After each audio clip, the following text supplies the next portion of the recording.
Level 1. The first upload. 0 subscribers. The video took you 3 days to make, and 47 minutes to convince yourself to post. You filmed it 6 times. The first 5 didn't feel right. Not because anything was technically wrong, but because there is a specific kind of courage required to put a version of yourself on the internet, where anyone in the world can find it, and say nothing, which is worse than them saying something bad. You fixed the audio on the 4th attempt. You re-recorded the intro on the 5th. You spent 40 minutes making a thumbnail, one that you will cringe at in 8 months and think is fine right now. You posted it at 9 in the evening on a Tuesday because you read somewhere that Tuesday evenings are good for uploads. Then you sat with your phone, refreshing the analytics. 11 views. 4 of them are you. 1 is your best friend who texted you saying it was great without describing a single thing in it. 1 is someone who watched 30 seconds and left. The rest are people you will never identify, who arrived from somewhere the algorithm doesn't fully explain and disappeared just as quietly. The comments section is empty. Not negative, empty, which is its own experience. You told yourself you were doing this for yourself, not for the numbers. And that was true when you said it. It becomes slightly less true every time you refresh. You post again anyway. This is the only thing that separates the people who build something from the people who uploaded once. Level 2. The grind. 100 to 1,000 subscribers. You have been posting for 4 months, and you understand things now that you did not understand in month 1. You know what a retention curve is. You know that you lose roughly 30% of your audience in the first 60 seconds, which means your intros are too slow, which means you have been rewriting your intros for 6 weeks. You know the difference between impressions and views. You know your click-through rate. You know your click-through rate is below the benchmark because YouTube tells you this in a chart with a dotted line that your numbers do not reach, and the dotted line does not have the decency to not be there. You have 340 subscribers. You celebrated 100 with a message to your family group chat. It generated 4 replies and a thumbs-up emoji from your uncle, who has never watched a single video. You celebrated 300 alone, at your desk, at 11 at night, with the quiet, private satisfaction that belongs specifically to the late stages of a Tuesday. You still have a day job. The day job is fine. You think about the channel at the day job. You think about content ideas during meetings that don't require your full attention, which is most of them. You have a notes app with 64 video ideas. 12 of them are actually good. You haven't made 4 of those 12 yet because something about them feels too personal, or too risky, or not quite ready. And by the time you make them, the idea will have sat in the Notes app long enough that you'll wonder if it still works. The algorithm is something everyone claims to understand, and nobody does. You've read 11 articles about it. They contradict each other on the important points. You're getting better. You can feel it, in the way you can't feel it when you're in the middle of it. Level 3. Monetized. 1,000 to 10,000 subscribers. You hit 1,000 subscribers and 4,000 watch hours in the same week in March. You applied for the YouTube Partner Program the same day. You waited 18 days for the approval email. When it arrived, you read it 3 times in the parking lot of a supermarket, then sat in the car for a few minutes before going inside. Your first AdSense payment was $73.40. You took a screenshot. You did not tell people the number. The brand deals started small.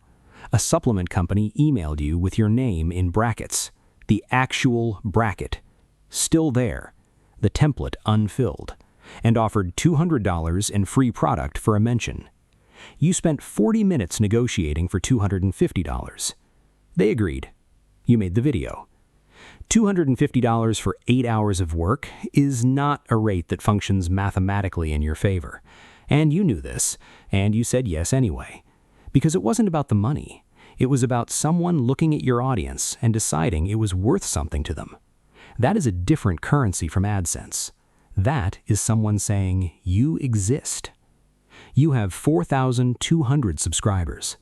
Comments are arriving now at a volume that means something.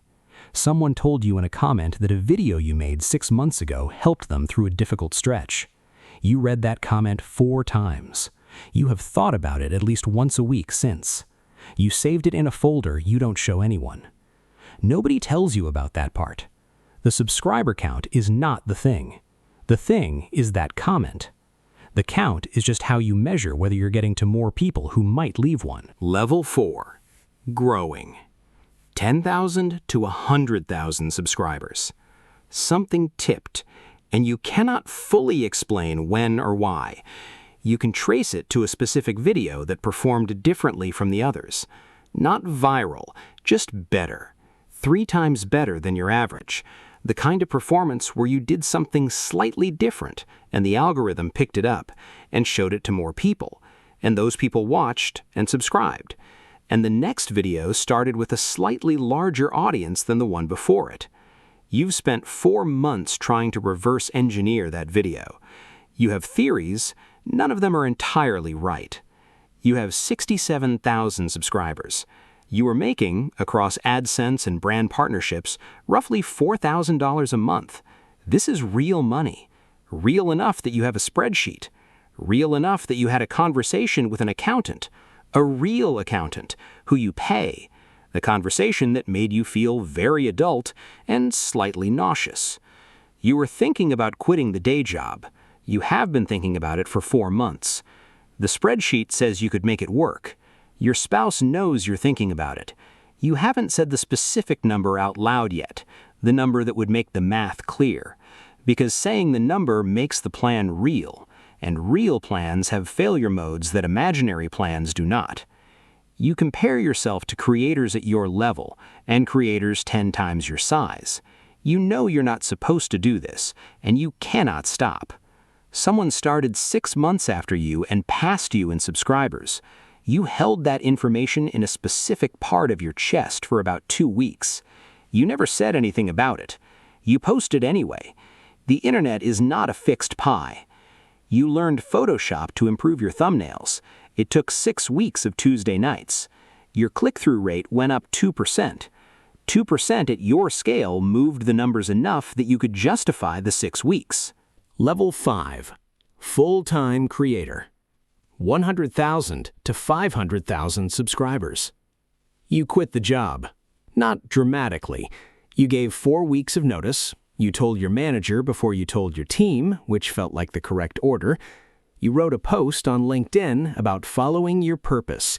You felt quietly self-conscious about it for about 3 days.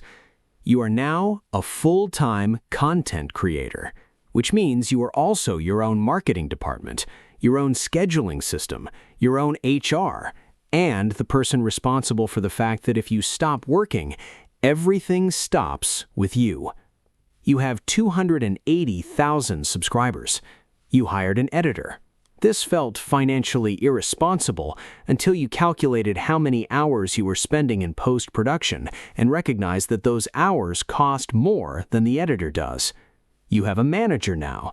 The manager takes 15%. The manager has already improved your deal rates by more than 15%. This is the correct math for why managers exist. The brand deals have commas in them now. Companies reach out before you reach out to them. You have a media kit, a real one, on a designed PDF that a freelancer made for you, and you have sent it 47 times. 66% of creators report burnout within 2 years of going full-time.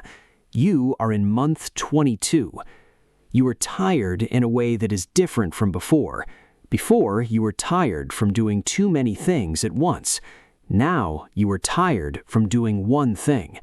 All the time, at a quality level your audience has come to expect. The audience doesn't announce their expectations. They communicate through retention rates in comment sections and the specific silence that follows a video that didn't land. You have become fluent in all of it. The comments are a volume now. You read some of them. You cannot read all of them. You are not sure exactly when this changed. Level 6. Established. 500,000 to 1 million subscribers.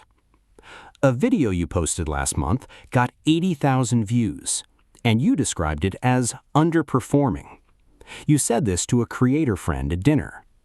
She looked at you for a moment without speaking, then said that 80,000 views would have changed her life 2 years ago. You know she is right. You remember when 80,000 views would have changed your life. You remember checking the analytics on 800 views and believing you were watching something happen. The distance between those two versions of yourself is something you carry and cannot fully articulate. You have 840,000 subscribers. You are making, after expenses, editor, manager, equipment, software, freelancers, the accountant you now see quarterly, between $15,000 and $20,000 per month in consistent income, with variable income on top, from brand deals that depend on how many videos you publish and how well they perform, and what category the advertisers are spending in this quarter. You know what Q4 means now.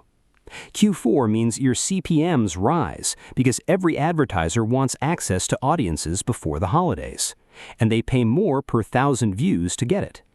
You have a conversation with your manager every October, specifically about Q4 strategy. The fact that you have a Q4 strategy is something you think about sometimes. There are people who know your voice before they see your face. People who have watched enough of your videos that they would recognize you in a grocery store. People who feel a specific kind of knowing toward you that is real in one direction and invisible in the other. This is the genuinely strange part of the job, the one nobody warns you about in the articles about optimizing your thumbnails. You have a therapist. Most creators at this level have a therapist. This is not something most of them advertise. Level 7.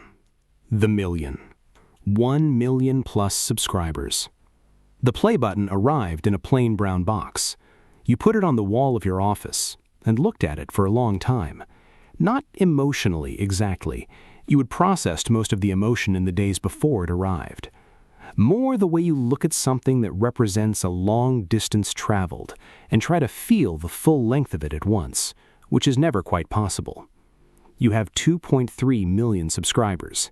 The AdSense revenue alone, before any brand partnerships, before anything else, is more money per month than you made in the first 3 years of your working life combined. You are aware of how absurd this sounds. You are aware that it is true.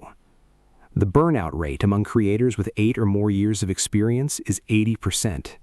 You are in year 6. You've taken 2 breaks, both of which you announced as scheduled time off, and both of which were something closer to needing to stop.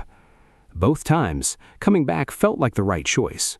Both times you were not entirely certain it was going to. Here's what you know now that you did not know when you had 11 views, and 4 of them were you. The number on the play button is not the thing.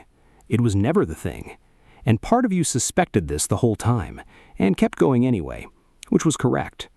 The thing, the actual thing, the one that has been present at every level, from level 1 to this one, is the comment from the person who found a video you made and said it helped them through something.